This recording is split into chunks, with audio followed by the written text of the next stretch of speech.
What is your age, your earnings, your gender, the things you like to share with your friends, and the things you want to keep to yourself, combined with thousands of other data points, have become a trillion-dollar savings account for the world's largest tech companies, and they will begin making withdrawals in the next 5 years.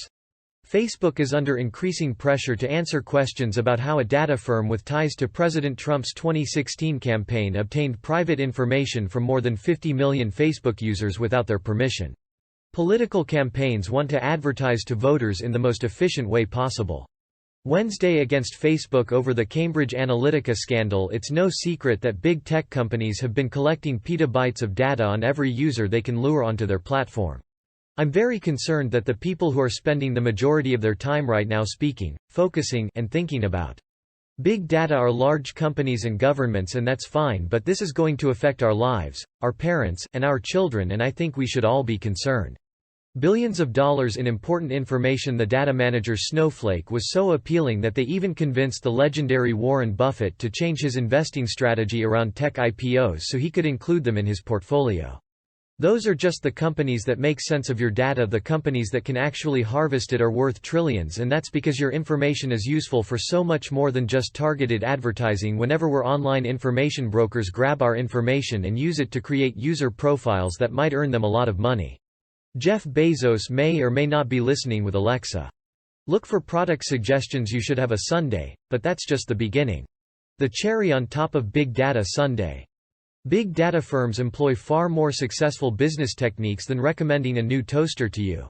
Because memory storage has gotten orders of magnitude cheaper in the 2000s, huge IT businesses began to realize that their data would be highly monetizable through commerce and direct sales to third-party data brokers.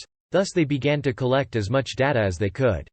Much as they could, but data brokers frequently take all of the breadcrumbs that they have gathered about you, combine them with other data they can obtain, and then share all of it with businesses that want to market to you, framing it as a win-win situation. Back then, high-volume data center memory still cost up to $10,000 per terabyte and was stored on inefficient hard drives. All web organizations were required to store some transactional user data such as login details, names, account statuses, and anything else relevant to their service. The big data companies went even further, taking a risk by collecting thousands of other non-essential data points such as how long users stayed on certain pages, what time of day people would interact with certain services, and what caused users to leave the platform. The business value of this data was obvious, but it was too expensive to store, and compiling such large datasets into usable information would take weeks or months with the computers available at the time. Would become cheaper and computer processing would become faster, and as it did, the data they were collecting would become proportionally more valuable.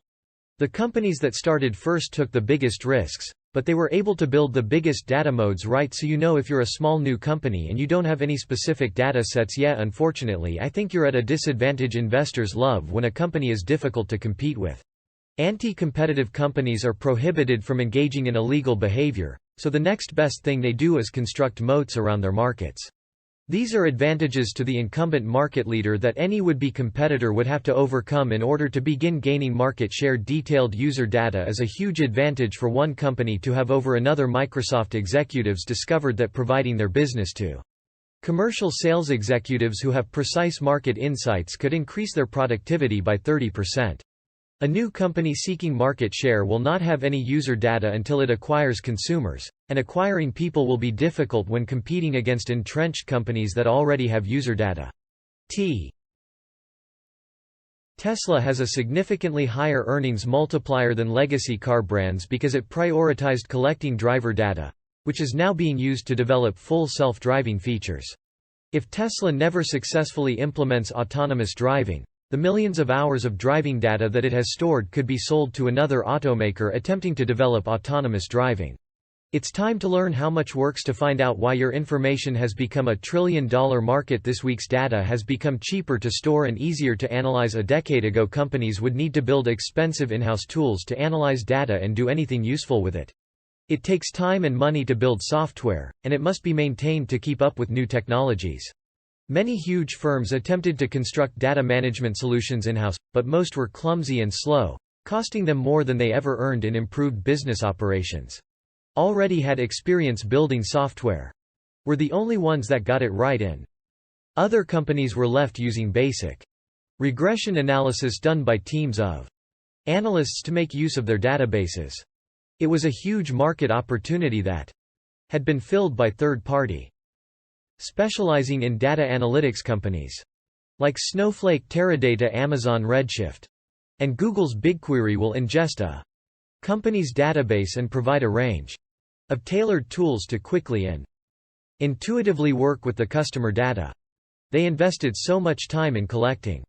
These services have a price range between $250,000 and $5 million per year, which is an insignificant investment for major companies that would have spent that much on internal tools anyway. In exchange they get tools that are constantly updated and function as required. The customer turnover rates from the biggest data analytics providers is extremely low, which signals that the companies that work with them are satisfied with the results they provide. Modern tools are able to use technology like machine learning and advanced results-based algorithms to use data in ways that would never be possible with human intuition alone. The YouTube algorithm suggested this video to you because it knew you had an interest in finance and business. It knew that you may have watched my videos or videos like mine before, and when you did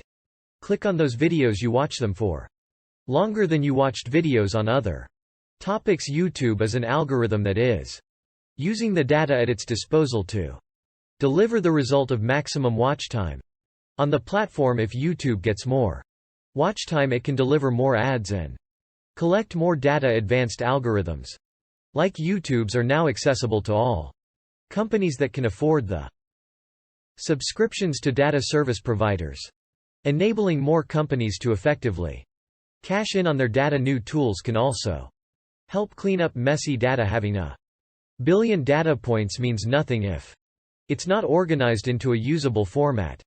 As companies migrated their data between different databases, formats would regularly be changed, lost, or duplicated.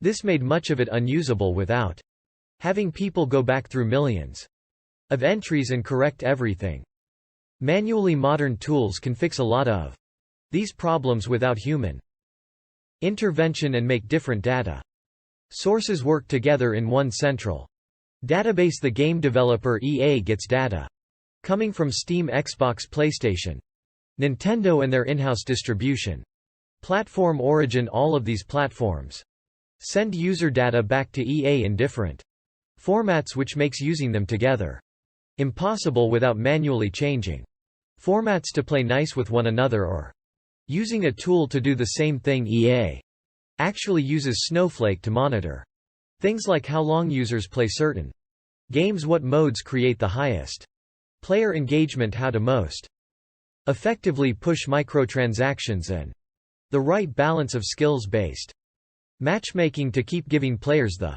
right amount of dopamine. The driven algorithm that recommended you this video to keep you engaged with the YouTube platform is the same as the matchmaking algorithms that decide your teams in online games. They aim to keep you engaged by making sure you aren't winning everything and getting bored, but you are also not getting destroyed every round in rage quitting. In addition to improving user engagement and spending, using data can also help companies like EA cut down on costs by predicting server usage and only just having enough available to meet demand. You might hate them, but these tools make companies like EA a lot of money, and they have all been fine-tuned by mountains of data used effectively by off-the-shelf tools. If this so far has sounded a bit too big, brother, for your liking, it gets a lot worse. User data has become highly valuable, cheap to store, and easy to sell.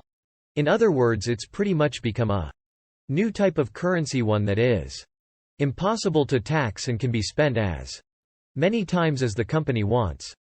One of the most lucrative strategies to monetize this data is used by hedge funds. Hedge funds have been quietly buying consumer credit and debit card transaction data to monitor which retailers are outpacing or underperforming their earnings. Projections the hedge funds will buy or short the companies ahead of public announcements profiting off the shift, and share price that follows these transactions. Transaction data providers charge millions of dollars a year for access to the real-time databases. Some banks sell this data directly through private agreements with hedge funds, and others go through service providers like Bloomberg's second measure, which is a subscription on top of a regular Bloomberg Terminal subscription, which already cost $24,000 a year. Hedge funds will even pay a large premium to be the exclusive purchaser of customer data so that they can make profitable trades based on information that is technically public. But nobody else has. Major hedge funds will also subscribe to multiple data providers to ensure they are getting a comprehensive overview of customer activity before even the companies themselves. It's not a strategy that is going to work for someone with a Robinhood account and a few $1,000, but it's been incredibly profitable for the firm that can pay to play. Hedge funds have some dirty tricks to generate big returns, but they have nothing on the guys that operate in the world of venture capital. But to find out how these guys still make money after investing into failure after failure, go and watch my video on what the venture capitalists actually do. A special thanks again to for making it possible for everybody to keep on learning how money works.